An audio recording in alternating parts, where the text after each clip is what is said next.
Back in January 2025, I did a 9-episode series on the making of Zeppelin I. The second installment discussed the band's 1968 low-key tour of Scandinavia, when they were still covering Yardbird's dates, and the audience only recognized one face, Jimmy Page. The new Yardbirds had to earn their success the hard way, fighting skeptics like winter underdogs. Fast forward to March 1969. Everyone knew the names Robert Plant, John Bonham, John Paul Jones, and Maestro Page. Their debut album was 2 months old, and this famous TV session was about to be filmed. We've all seen it, and it was featured on Becoming Led Zeppelin, but do you know the actual story behind it? They played 7 shows in 4 days. That's right, 7 performances in less than 96 hours. An odyssey turned victory in lands of ice and snow. This is the making of Led Zeppelin's Scandinavian Return.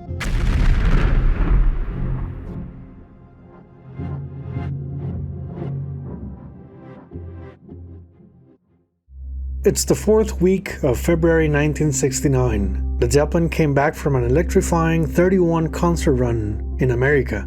Every show was a savage display of skill and hunger to make it big. Honoring Atlantic Records' contract, they gave everything they had and then some. The band enjoyed precious time off in London. Page read that month's issue of Oz magazine, carefully examining every word while planning their next move. Zappa's doo-wop frenzy of Reuben and the Jets was featured, as well as Tim Hardin's live album with the song If I Were a Carpenter. Robert would cover this 24 years later.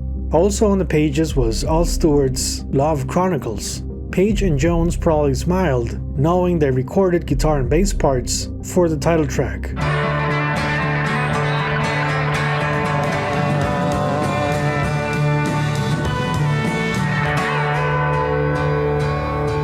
There was also a big picture of Terry Reid, a man Led Zeppelin would be forever grateful to. He was Jimmy's first choice for vocalist, but he recommended a still unknown name in the music scene, Robert Plant. Destiny is quite a puzzle. Sometimes closed doors open new doors beyond our wildest dreams.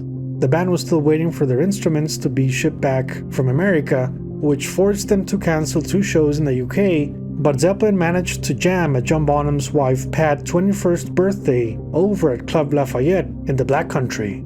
Their gear arrived just in time for their BBC sessions on March 3rd. These would wait 28 years to see the light of day. You can watch my full documentary on that session here on the channel. 3 more shows followed to make some extra cash before the big news. They would go back to Scandinavia, including a special TV performance that would finally capture their early day energy on video. With incoming concert offers from the United States and England, it really speaks of the close relationship the band must have felt with Scandinavia to squeeze them into their agenda like that.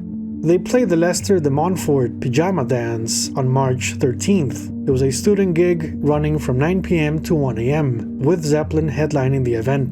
We don't know what time they went to bed, but one thing's for sure. They had to be at London's Heathrow Airport by 10:30 a.m. on Friday morning for departure at 11:10 a.m. They landed in Stockholm at 1:20 p.m. for, get this, 3 performances that same day. The future kings of the 70s were already kings of stamina. There's nothing like your early 20s, when sleep deprivation is just a theory and the music's too good to stop. It felt like only yesterday they first hit Scandinavia. Now was the time to prove their success was more than luck.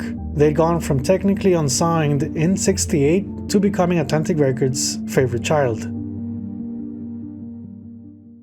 March 14th, 1969. Free released their debut, Tons of Sobs. Over in Sweden, Zeppelin had tons of work to do. It was only the second time they'd faced television cameras. The first had been in Miami back in February, and this time they were also told to mime it, lip sync, pretend.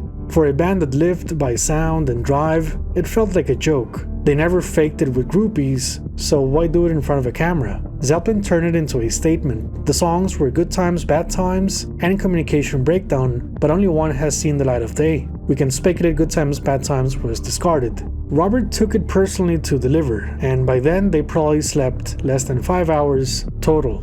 Their actual TV concert was still days away from happening, so this was a strange warm-up, but useful in a way. They moved their gear for their second show at Concerthuset, or the Concert House. This elegant venue saw Page, Plant and Jones receive the Polar Prize in 2006 for pioneers of rock and roll music. Whether they had flashbacks being there, we don't know. But the fact remains, the Concert House had much historical significance in their careers. This was a major step up for Led Zeppelin, who played small clubs and amusement parks in Sweden back in '68. They were now on the same stage that saw Two Nights by The Doors and Jimi Hendrix. Led Zeppelin had Country Joe and the Fish as co-headliner, a group they befriended despite blowing them off stage hard earlier that year in San Francisco. The press said they were better than a, quote, tired Country Joe. A second article called them Cream's successors, describing Robert Plant's voice as both Steve Winwood and Terry Reid, full range and emotion. Swedish critics knew that they witnessed cosmic energy, raw, unbeatable. The effect was shattering, and we don't know if Ginger Baker read the Cream's successor line on the review. If we can hold your attention for a minute, Jimmy's broken a string, and before we go on, we have to fix the guitar string. Baby, baby, baby, I've got to move.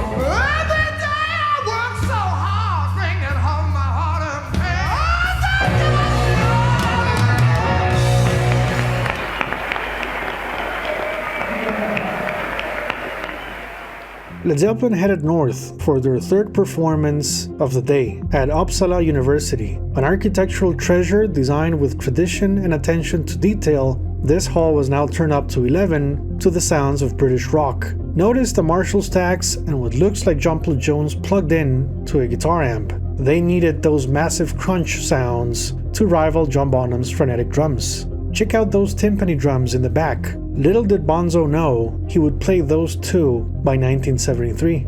The simplicity of the stage underlines the essence of a developing concert business. No fog machines, no massive lighting rigs, just four guys playing their instruments in a concert hall that had no idea what hit it. How Robert managed to hear himself through that is the stuff of legends.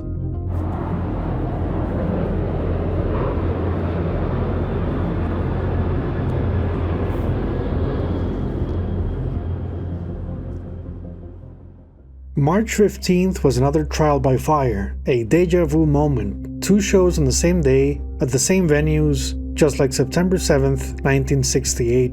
The first stop was at the Teen Club event at the Egegard School in Gladsaxe, the place where the New Yardbirds played their first ever show, and now a special occasion for Led Zeppelin to celebrate the snowball effect of success. If any audience deserved this show, it was them, the first to applaud and cheer both band names on their journey. The school gymnasium turned rock and roll stage was a place dear to their hearts.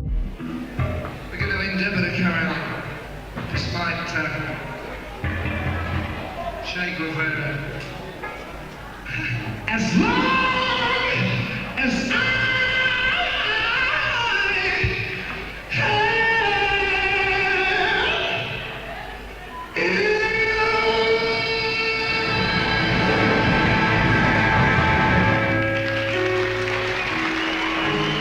Show number 2 saw them return to the Brøndby Pop Club show at Nørgaardshallen. Yes, it was another school gym. Many artists had played there after the New Yardbirds in '68 in the ways of the Jeff Beck Group, Jethro Tull, John Mayall, Spooky Tooth, plus early 1969 dates by 10 years after, and the tasteful sounds of Taste. Led Zeppelin was now in command. Everybody heard their debut album, exploding music that shaped a generation. They delivered the light and shade sounds of a revolution. Few bands could rebrand themselves like Zeppelin did and win a crowd over twice. Critics felt Keith Hartley's blues band was a bit too reserved.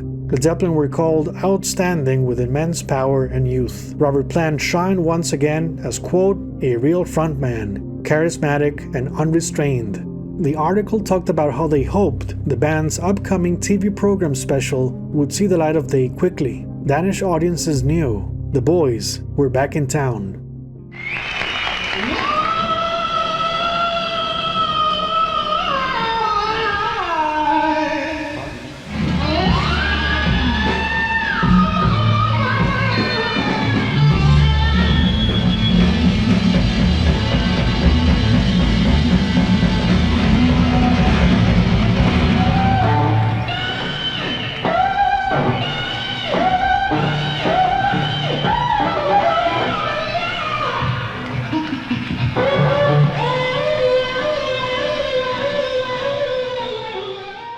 It's now Sunday, March 16th, one day before Led Zeppelin's much anticipated television city spot over at Danmark Radio. What better way to prepare than with 2 shows at a prestigious venue away from the shy beginnings their last time around?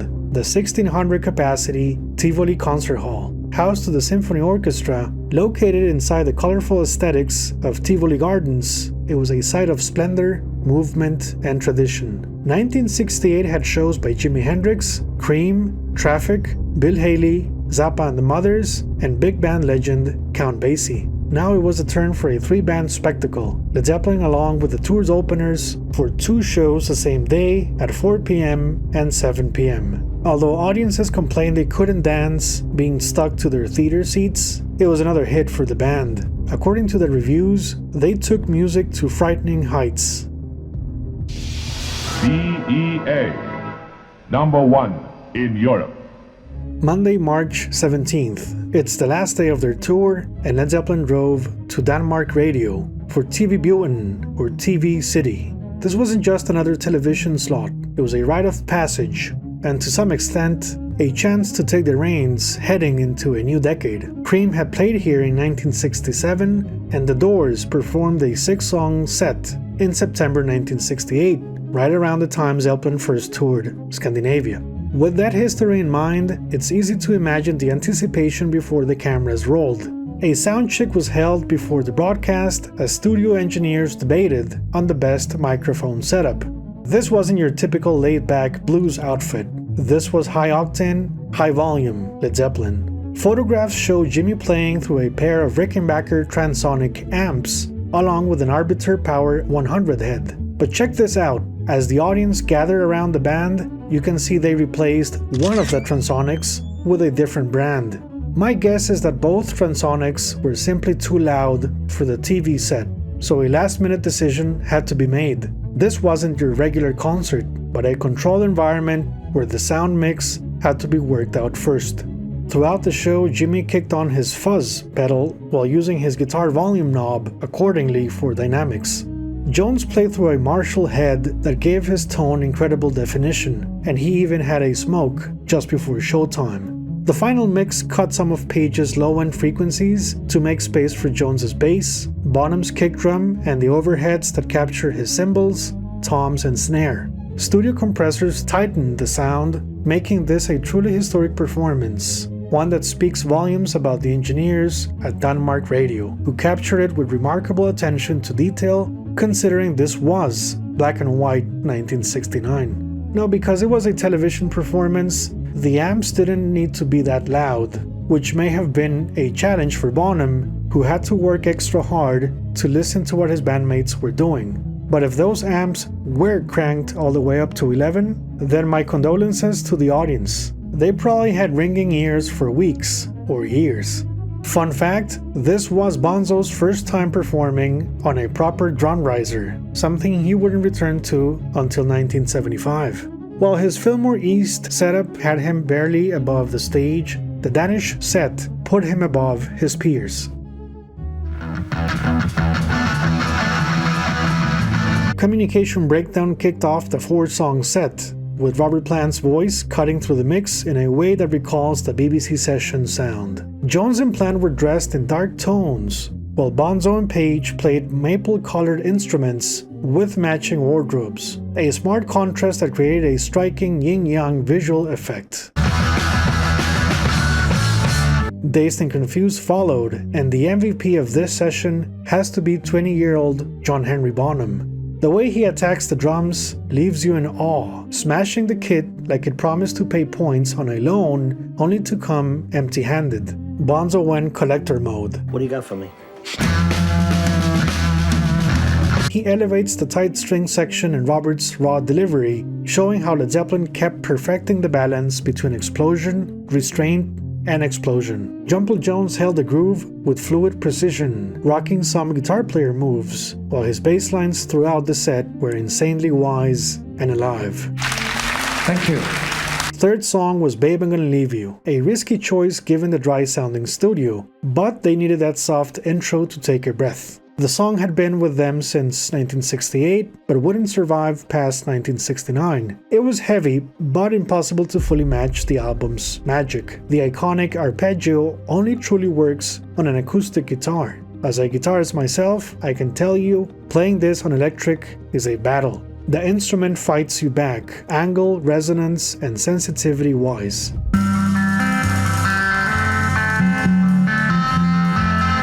They pushed through, but it served more as a transition piece, a brief calm before the storm. I'd like to introduce Led Zeppelin to you. Last but not least came the piece de resistance, How Many More Times? Quite possibly the best number of the evening. Improvisational, fearless, and confident. It's where they truly loosen up, probably forgetting the cameras were even rolling. Bonham's savage attack, Page the guitar scientist bringing back the bow for a second round, Jones locked in into intuitive counterpoint, and Plant at his most vital. By the time they hit the Hunter section, it was all spontaneous release. The audience had been hunted.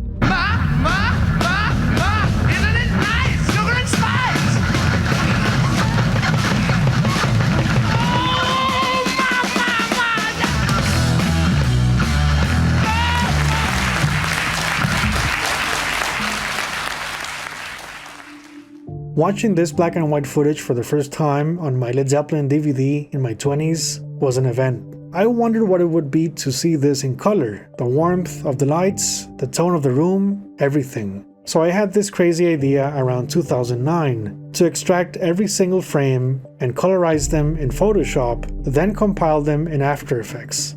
The plan was to rebuild the entire 31-minute performance frame by frame and give it new life. I shared the idea on a Zeppelin forum I used to be a part of, and some people thought I lost it. Others said it could work, but I was later banned for my honest JCM opinions on rock and roll. I probably said Physical Graffiti was not my favorite Zeppelin album. Ironically, years later I saw someone use the exact technique I described, and they pulled it off beautifully. And honestly, I wasn't mad. I smiled, because it meant someone else saw what I saw. That even 1969's black and white, Zeppelin's world was never grey. The Scandinavian tour was over, and the band walked into the inevitable the minute they got back to England. Work on their follow-up album, With the World Watching.